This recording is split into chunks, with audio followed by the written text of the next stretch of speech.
제가 지난번에 거울 앞에서 너무 많은 시간을 보냈다 책 관련해서 제가 힘들게 보냈던 그런 시간들에 대한 솔직한 얘기를 담아서 말씀을 드렸는데 그 영상에 진짜 많은 분들이 댓글을 달아주셨어요.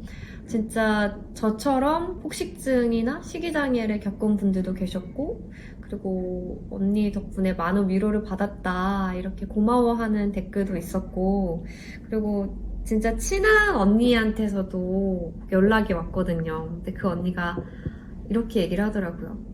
우리 혜떡이 참 다행이다 하는 안도감과 나한테도 저런 순간이 올까 하는 부러움과 이런 나를 이해하는 사람이 세상에 하나라도 있다는 위안이 공존하는 영상이었어 라고 얘기를 했는데, 뭔가 나한테도 이런 힘든 시간을 극복할 수 있는 시간이 올까 하는 부러움이 들었다는 그 말이 저는 되게 또 가슴이 아프더라고요. 그래서 좀 더 자세하게 제가 어떻게 극복을 해갔는지 얘기를 해주면 좋을 것 같아서 그래서 이번 영상을 찍게 됐어요. 일단 기억을 더듬어 보면 제가 21살? 22살? 대학교 2학년에서 3학년 올라가는 그때 한번 휴학을 했었어요. 한 학기를 휴학을 했었는데, 그때 이제 부모님이나 이제 다른 사람들한테는 그냥 나 아르바이트 경험 쌓고 싶어서 휴학한다 이렇게 얘기를 했었어요. 근데 사실은 뭐 알바도 하긴 했는데, 그것보다 더 근본적인 이유는 제가 그때 겪고 있었던 폭식증이 너무 힘들어서 진짜 몇 달 정도는 사람들 안 만나고 그냥 먹고 싶은 거 마음껏 먹고 눈치 안 보면서 그냥 살찐 모습으로 있고 싶어서 그렇게 휴학을 하게 된 거였어요. 그래서 휴학을 하고 나서 일상이 일단 아침에 눈을 떠서 한 12시까지, 낮까지는 참아요. 아무것도 안 먹고 참다가, 아, 오늘도 역시 안 되겠어 하고, 그때 이제 파리바게트를 가요. 그래서 그때 제가 진짜 많이 먹었던 빵들이 있거든요. 뭐 크림치즈 호두빵, 그거랑 연유빵, 그리고 뭐 생크림 케이크 이런 거 사가지고, 막 걸신 들린 사람처럼 먹고, 진짜 토하기 직전까지 빵을 우겨 넣고, 그리고 또 저녁까지 참고 뭘 안 먹다가 밤 9시, 10시쯤에 또 배고파져가지고 그때 또 식욕이 터지는 거예요. 그래서 막 새벽 2시까지 엄마 몰래 엄마가 또 왜 이렇게 또 심하게 먹냐 그렇게 걱정을 하시니까 방에 들어가서 몰래 막 던킨도너츠 베이글 이런 거 먹고 그렇게 새벽 2시까지 먹고 나면은 또 막 배도 부르고 자괴감이 막 밀려오거든요. 새벽 5시까지 막 깨 있어요. 그때 겨우 잠들어가지고 또 깨서 참다가 낮에 막 그때 또 터져가지고 먹고 그런 일상의 반복이 됐었어요. 그때 제가 휴학했을 때. 그러다 보니까 뭐 한 5일 정도 폭식을 해서 몸무게가 갑자기 7, 8kg가 쪘다가 또 한 3일 굶고 아예 단식을 하고 그 다음에 단식을 하고 나니까 너무 굶주려 있잖아요. 그러니까 그때 또 식욕이 폭발해가지고 폭식을 하고 그리고 제가 그때 유튜브에서 폭식 영상 이런 거를 많이 찾아봤던 것 같아요. 그런 거 찾아보면서 대리만족하고 참다가 또 엄청 먹고 약간 어떻게 보면은 진짜 좀 페인 같은 생활인데 그런 모습을 남들에게 보여주고 싶지 않아서 그 당시에는 진짜 뭐 여자친구건 남자친구건 약간 대인을 기피하는 그런 생활을 했던 것 같아요. 진짜 지금 생각하면은 그때로 돌아가면은 진짜 괜찮다고 많이 토닥토닥 해주고 안아주고 싶어요. 그 당시에는 제 자신이 되게 한심하게 느껴졌거든요.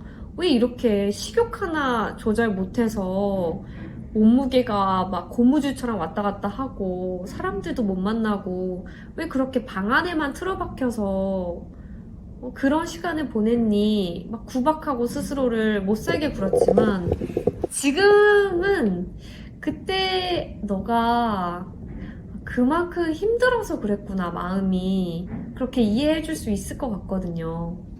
제가 왜 그렇게 폭식증을 겪게 됐을까? 폭식하고 단식을 반복하는 그런 식이장애를 겪게 됐을까? 생각을 해보면 저의 완벽주의적인 성향이 되게 큰 몫을 했던 것 같아요. 저는 다이어트 같은 경우도 완벽하게 계획을 짰거든요.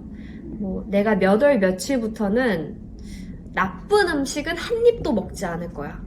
이날 이후부터는 정말 뭐 빵이라든지 피자, 치킨 이런 거는 입에도 안 될 거야. 이런 원대한 계획을 머릿속에 짜두고 그래서 뭐 일주일 후에는 몇 킬로가 빠져 있을 거고 이런 계획을 다 짜놨기 때문에 이 계획이 조금이라도 틀어지면 그러니까 내가 생각하는 그 나쁜 음식을 한 입이라도 먹으면 그날 하루는 완전 망한 거야. 난 이미 망했어. 이미 망했으니까 에라 모르겠다. 그냥 폭식해버릴래. 이 루틴이 반복이 됐던 거예요. 그래서 오히려 그냥 좀 대충대충 하는 성향의 사람들이 오히려 이런 폭식증에 빠지지 않고 좀 더 길게 다이어트를 잘 하고 그랬던 것 같아요. 제 주변에서도 보면은 뭐 어쩌다가 사람 만나다 보면은 뭐 파스타 좀 많이 먹을 수도 있고 피자 뭐 한 서너 조각 먹는 날도 있고 그럼 내일부터 좀 더 바짝 다이어트를 하면 되지. 이렇게 좀 유연하게 사고를 가진 사람들은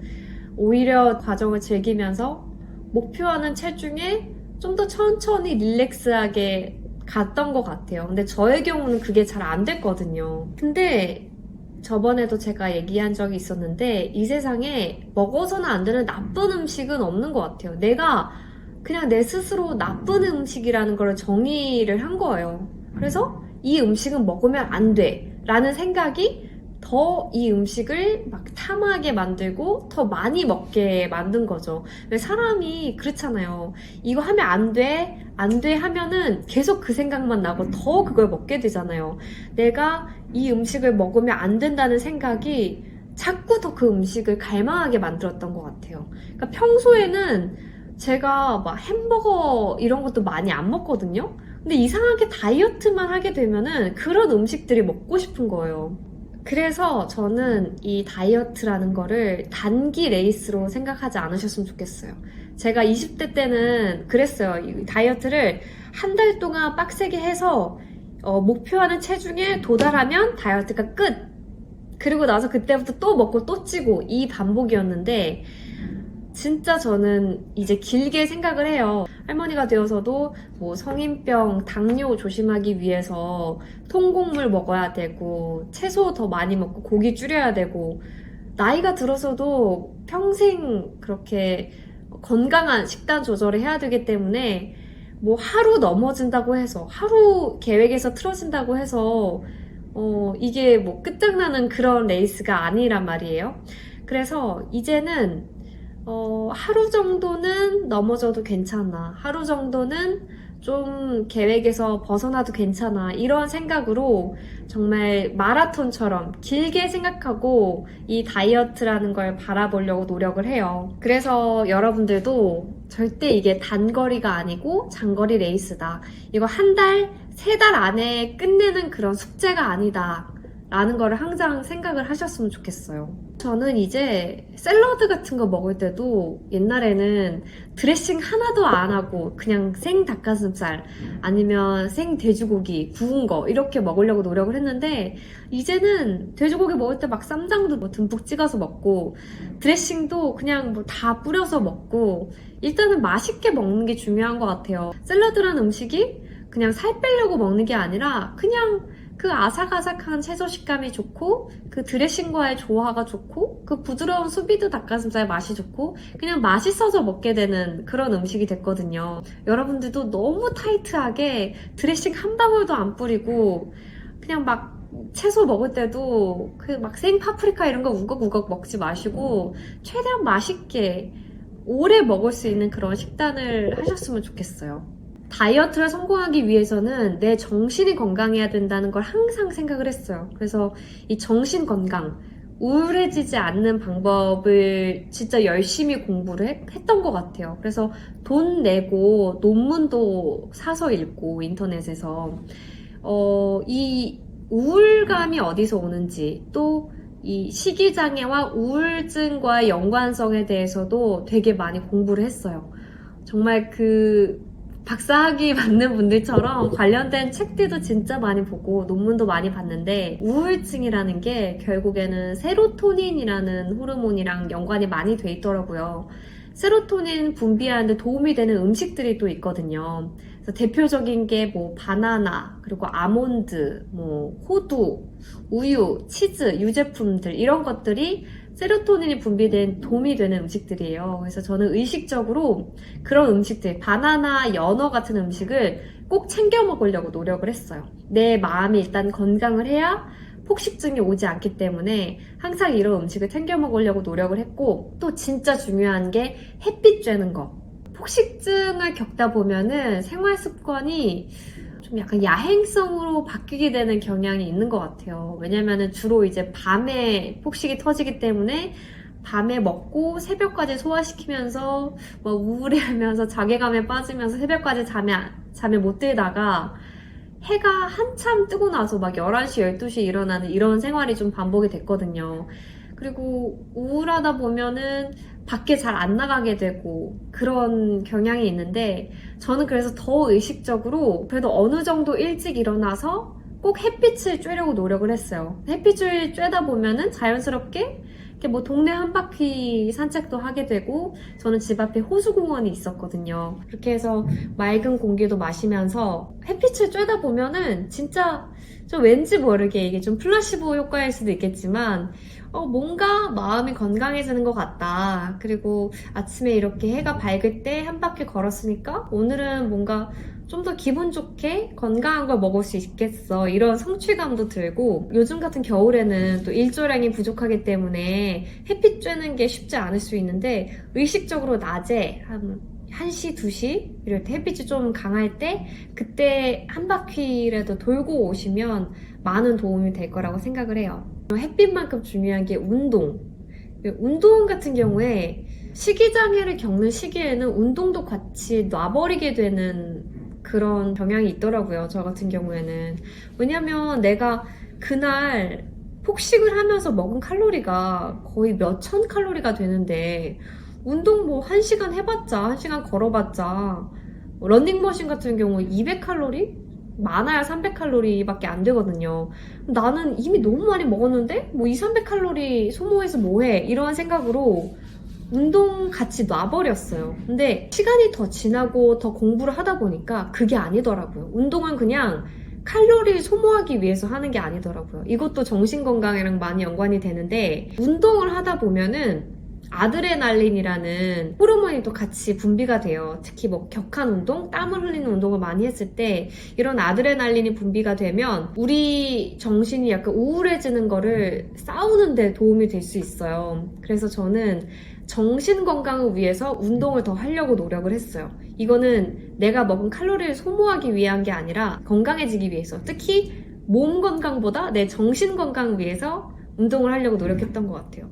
그리고 땀을 이렇게 한 바가지 흘리고 나면 진짜 기분도 엄청 좋아져요. 근데 기분이 좋아지는 게 아까 말씀드린 것처럼 과학적인 근거가 있어요. 아드레날린이라는 호르몬이 분비되기 때문에 내 몸이 기분이 좋아지고, 기분이 좋아지다 보면은 뿌듯하고 성취감이 들고, 그러면 오늘 하루 이왕 땀 흘린 거 좀 더 건강한 음식을 먹어볼까 하는 생각도 들거든요.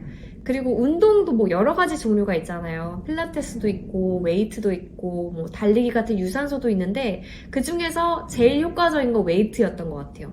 그러니까 필라테스나 요가 같은 거는 어느 정도 좀 정적인 동작이 많기 때문에 그런 운동보다는 좀 무게를 많이 들고 땀을 흘리고 그런 제 모습이 좀 좋았던 것 같고, 달리기 같은 경우는 오히려 좀 식욕이 많이 증가하게 되는 그런 경우가 좀 있었어요. 그래서 운동을 너무 많이 하다 보면, 그러니까 저같이 막 20km를 달리고 나면은 살은 분명히 빠져 있는데 허기가 막 미친 듯이 몰려오면서 좀 평소보다 더 많이 먹게 되고, 그러면서 뭔가 폭식증이 다시 올 것 같은 그런 느낌도 들고, 그래서 저 같은 경우는 유산소보다 근력 운동을 많이 하는 게 좀 더 도움이 많이 됐던 것 같아요. 그리고 마인드 컨트롤과 관련된 내용인데, 언제나 먹을 수 있다는 생각을 하려고 노력했어요. 제가 항상 다이어트를 결심을 하면은 오늘 밤 12시 땡 할 때부터 나는 빵을 먹을 수 없어 라는 이런 저만의 룰을 막 정해놨는데, 그래서 막 핸드폰을 보면서 11시 55분? 5분 남았네? 5분 동안 빨리 막 집어 넣어야겠다. 그러니까 이게 진짜 완벽주의적인 성향이랑 연관이 되는 건데, 분명히 공감하시는 분들 계실 거예요. 나는 1월 1일 12시 땡땡부터는 정말 완벽하게 나쁜 음식을 먹지 않아야 되기 때문에 12월 31일 11시 59분 59초까지 먹고 싶은 걸 다 먹어 놔야 된다. 비축해 놔야 된다. 이런 생각을 한 거예요. 그러다 보니까 배가 고프지도 않은데 이미 너무 배가 불러서 속도 더부룩한데 막 우겨 넣게 되면서 그때 다이어트 직전이 제일 살이 많이 쪘거든요. 그래서 내가 내 스스로에게 계속 캄다운을 시키려고 노력했어요. 혜정아, 12시 지나도 먹어도 돼. 너 2시간 후에도 먹어도 되고 다음날 아침에도 먹어도 되고 언제든지 너가 먹고 싶을 때 먹을 수 있어. 그러니까 지금 이렇게 많이 안 먹어놔도 돼. 그런 생각을 늘 했어요. 그러다 보니까 예를 들면 피자가 뭐 6조각이 있다고 생각을 해봐요. 근데 평소에 제가 먹는 양은 한 3조각이라고 생각을 해봐요. 근데 내가 미리 먹어놔야 된다고 생각하면 앞으로 나는 이 피자를 못 먹게 되면은 한 달 동안 못 먹게 되기 때문에 지금 5조각을 미리 먹어놔야 돼 라는 생각에, 폭식이란 게 결국 그런 거거든요. 내가 먹고 싶은 양보다 더 오버해서 먹게 되는 거예요. 진짜 여기 턱끝까지 차오를 때까지. 근데 지금 그냥 먹고 싶은 만큼 3조각만 먹고 나머지 3조각은 내일 먹을 수 있어. 내일 또 먹어도 돼. 라는 생각을 하면은 그냥 내가 배부르기 전까지만 먹게 돼요. 그래서 다음날 또 먹을 수 있다는 그 생각 자체가 오버해서 먹지 않게, 폭식하지 않게 도와줬던 것 같아요. 그거를 한 달 뒤에 먹을 수 있어가 아니라 당장 다음날 먹을 수 있어. 그래서 당장 다음날 저한테 줬어요, 피자를. 이게 좀 표현이 이상하긴 한데 당장 다음날에도 먹을 수 있게 스스로를 좀 관대하게 허용해줬고, 그렇게 조금씩 미루는 습관을 통해서 좀 정상적인 원래 나의 식욕, 원래 나의 먹는 양을 지켜나갔던 것 같아요. 피할 수 없다면 매일 먹어라. 다이어트를 한다고 해서 평생 빵을 안 먹을 수 없고 평생 피자 안 먹을 수 없어요. 그리고 제가 식욕, 폭식이 터지는 음식들을 보면은 꼭 내가 예전에 먹고 싶었던 건데 그냥 참고 안 먹었던 것들이 나중에 무조건 터지더라고요. 어느 날 내가 베이글을 미친 듯이 먹고 있는데 내가 왜 베이글을 이렇게 먹고 싶었지? 생각을 해보면 그때 베이글 가게 지나치면서 베이글을 먹고 싶었는데 억눌렀던 게 나중에 결국은 터지게 되는 거예요. 그러니까 한 개 먹을 게 한 달 뒤에 막 6개로 터지게 되는 거예요. 그래서 제가 생각을 했죠. 이럴 거면은 차라리 그냥 그때 먹고 싶은 생각이 들 때 그때 먹으면 한 개로 끝날 수 있는 거예요. 그래서 그때부터는 내가 뭐 케이크를 보거나 빵을 봤을 때 뭔가 먹고 싶은 생각이 들면은 무조건 그때 먹으려고 노력을 했어요. 왜냐면 그때 안 먹으면 나중에 10배로 돌아온다는 걸 알고 있기 때문에 먹고 싶은 생각이 들면 그때그때 바로 그걸 해소시켜 주려고 노력을 했어요. 그런 의미에서 아예 매일매일 빵을 무조건 하나씩 먹어야 되는 그런 룰을 만들어 놓는 것도 좋은 방법이 될 수 있어요. 뭔가 오늘도 먹어야 되고 내일도 먹어야 되고 다음날도 먹어야 된다는 생각을 하면은 굳이 오늘 5개를 한꺼번에 먹지 않아도 되거든요. 그래서 스스로에게 좀 더 관대해졌으면 좋겠어요. 스스로를 좀 더 이해해주세요. 내가 먹고 싶은 그 욕구가 드네? 그걸 억누르려고 하지 말고 그거를 잘 달래서 그 욕구와 어떻게 좀 잘 타협을 해서 오래 끌고 갈 수 있는 방법을 스스로와 좀 약속을 만들었으면 좋겠다 하는 생각이 들어요. 그래서 저는 어떤 자극제 같은 거를 많이 포기했던 것 같아요. 옛날에는 이렇게 핸드폰 배경화면에 진짜 예쁘고 몸매 좋은 여자 사진을 해놨어요. 그래서 매일매일 이 핸드폰을 키면서 내 스스로와 비교를 하면서 야, 이 여자 좀 봐. 이 여자 이렇게 마르고 예쁘잖아. 그러면은 스스로 되게 자극이 들어서 많이 안 먹게 될 줄 알았거든요. 근데 오히려 아니더라고요. 스스로를 남들의 몸매와 비교하면서 뭔가 스스로를 깎아내리고 한심하게 생각을 하고 그러면 그런 부정적인 감정이 결국에는 폭식증이나 식이장애랑 연결이 되더라고요. 마치 항상 여기 전신 거울이 있는 것처럼 셀프 모니터링을 하면서 내 스스로를 옥죄게 되면 그게 결국 식이장애로 터지게 되는 것 같아요. 그래서 지금 내 스스로의 몸을 남들과 절대 비교하지 말고 그런 완벽해 보이는 여자의 몸을 여기저기 붙여두거나 핸드폰에 저장해두면서 자극제로 삼을 생각을 하지 마세요. 그냥 여러분의 몸은 여러분의 것이고 나는 그냥 어제의 나보다 더 건강한 식습관을 가지게 되면 그거 자체로 성공인 거니까 비교하는 감정은 결국에 부정적인 식습관으로 이어진다는 거 꼭 여러분도 기억하셨으면 좋겠어요. 이게 저도 진짜 10년 가까이 고통을 겪으면서 이제야 저도 좀 스스로와 타협하는 방법을 익히게 된 것 같아요. 그래서 여러분들도 나는 왜 이렇게 조절을 못하지? 나의 문제는 뭐지?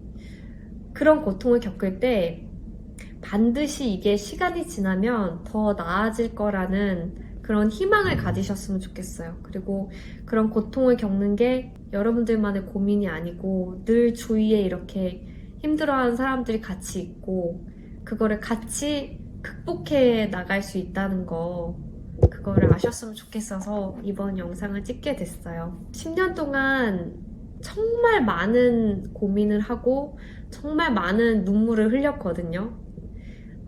새벽에 혼자 울었던 적이 진짜 많았던 것 같아요. 그리고 너는 왜 이렇게 식습관을 조절을 못해? 라고 혼내는 엄마한테 막 울면서 편지를 썼어요. 물론 엄마는 내 건강이 걱정돼서 그런 잔소리를 하고 많은 빵을 한꺼번에 먹지 못하게 하셨던 건데 엄마 나는 지금 이런 힘든 시간을 보내고 있으니까 엄마가 그런 말을 할 때는 좀 조심해줬으면 좋겠어.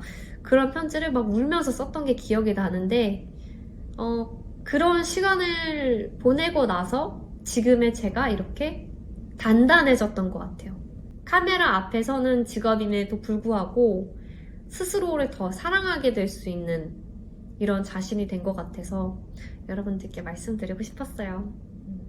다음에 또 제가 도움이 될 수 있는 내용들을 준비해서 가지고 와볼게요. 안녕.